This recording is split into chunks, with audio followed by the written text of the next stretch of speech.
What's going on, everybody? Welcome back to a brand new video. My name is Topi, and today we're going to be talking about Wuthering Waves. So as we know, the game's coming out in like 5 days, and I'm extremely excited for it. I tried to make some videos in the past, but without being in the closed betas, it was a little bit more difficult.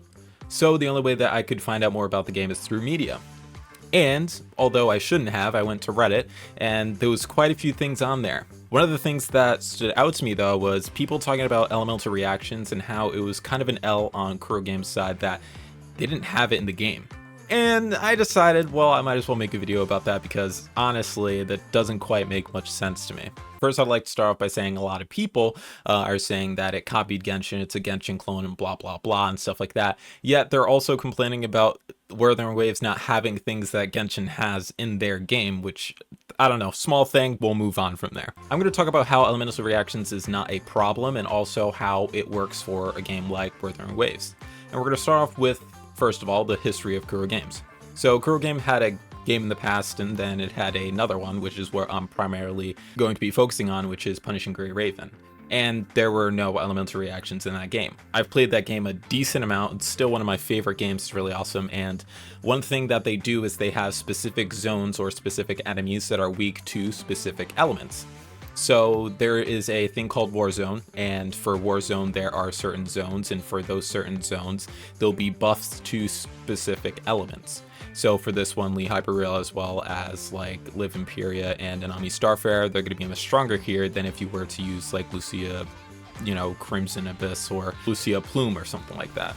And it works in that way because it doesn't need those elemental reactions, but now you actually get to use specific characters, and the game makes you use specific characters for these specific tasks, and if you built this team really well, then you'll be able to do some really good damage there as well. And it also makes you learn these different characters and these different mechanics that they bring to the table, because it could be a thing of, well, you don't like how this character looks, so you're not going to play them, but it turns out their kit is something that is like, perfect for you and is something that you actually enjoy, but you wouldn't have known that because you've been using only this team for all the content, you know what I mean? It also brings a thing of skill, because now you have to learn these new characters and how to use these characters to fight these various bosses and such. But that alone can't win the argument, so let's push it to another thing, and that other subject will be character longevity. Now, as we all know, there's been a time in a game, a gacha game, where you've used a character that is your favorite and has gotten to the point where they've got power crept so much and it seems so fast that now you can't use that character. When you take elemental reactions out of that equation, specific characters are going to be viable for much longer. You might be asking yourself, well, how exactly does that make any sense? It's not going to stop characters from coming out and this and that. But it comes down to the point of, without elemental reactions, your favorite character is going to have a much smaller chance of getting power crept as fast as if there was elemental reactions.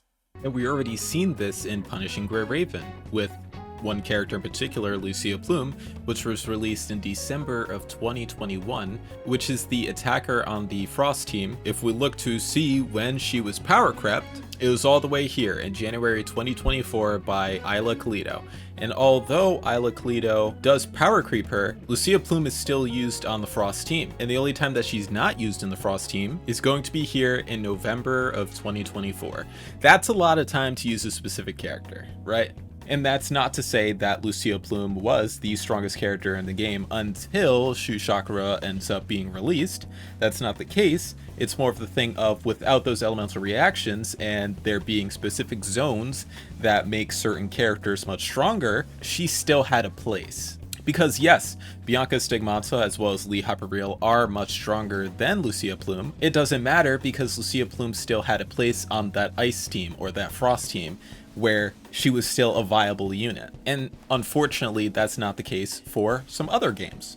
Let's take Genshin Impact for instance. In Genshin Impact, there is the elemental reaction system. So this element is weak to this element, and also these two elements when combined create this reaction that can do this much more damage or so, right? We have Electrocharge, we have Vaporize, we have Bloom, Hyper Bloom, we have, there's a bunch in Genshin Impact, right? But when there is all these elemental reactions and things that make these two elements stronger when paired together, it brings up a thing of how multiple characters can end up power creeping your single character even if they are from different elements. Let's take Diluc for example, right?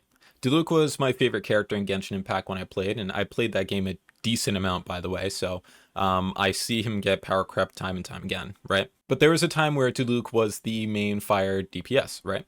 And he did his job the best. The only problem was, as more characters came out, whether it was Hydro or Pyro, that were just a little bit better than Diluc, Diluc then became obsolete, a relic of the past, if you may. And it happened pretty fast. Now, that didn't stop me from using Diluc. However, if I wanted to get things done in a timely manner, or if I wanted to actually get all 36 stars in Spiral Abyss, I had to use a different character that was not Diluc. And then with the introduction of Bloom as well as Hyper Bloom and Aggravate, it did help buff some characters, but it's still the same thing of you using this specific Electro unit that just came out with like Nahida or something, and then you would just wipe all the content in the game. But if you had a C6 Kaching with like a pretty decent weapon, she still wasn't gonna like output damage that was even close to what could be done with like a Raiden Shogun and Nahida. And with those elemental reactions and the introduction of new characters, it seemed like Vaporize was kind of a thing of the past, and that Hyper Bloom was just doing so much damage that it didn't really matter. You had a good Vaporize team, Hyper Bloom was just going to get things done faster. And of course, power creeping is something that happens in almost every single gacha game that you could bring up the argument that, well, you can't be mad that this is happening and blah blah blah, and like you just build a new unit and like, you know, and like, yeah, that is a fair point, but the problem is how fast it was happening. But a game that doesn't use elemental reactions like Wuthering Waves, it makes that gap a lot larger from your favorite character getting power crept. It will still happen, yes, but the time in between is going to be much larger. And then lastly, it could be a thing of, well, you're taking away a mechanic that could be in the game that could bring a lot more depth to it.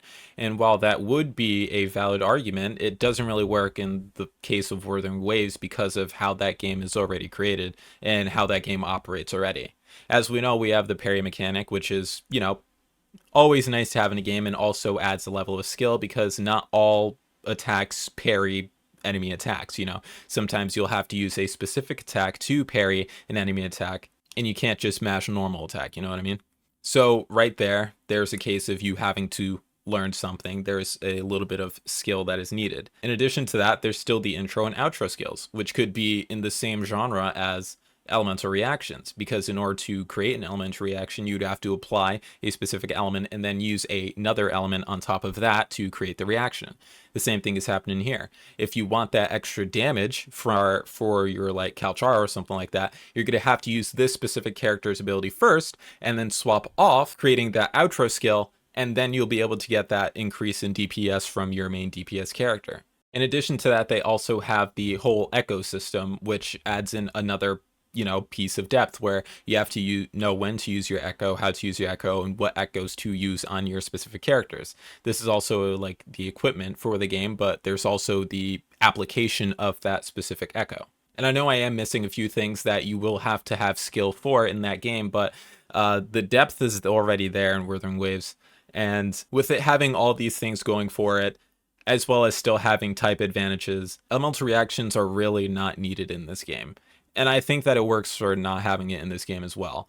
And again, we've seen it work with PGR and how elemental reactions are not in that game, yet it still works. But that was pretty much it for this video. If you guys ended up enjoying it, make sure you like and subscribe. I'm going to be covering Wuthering Waves as soon as it comes out. I'll also be live streaming right here on YouTube.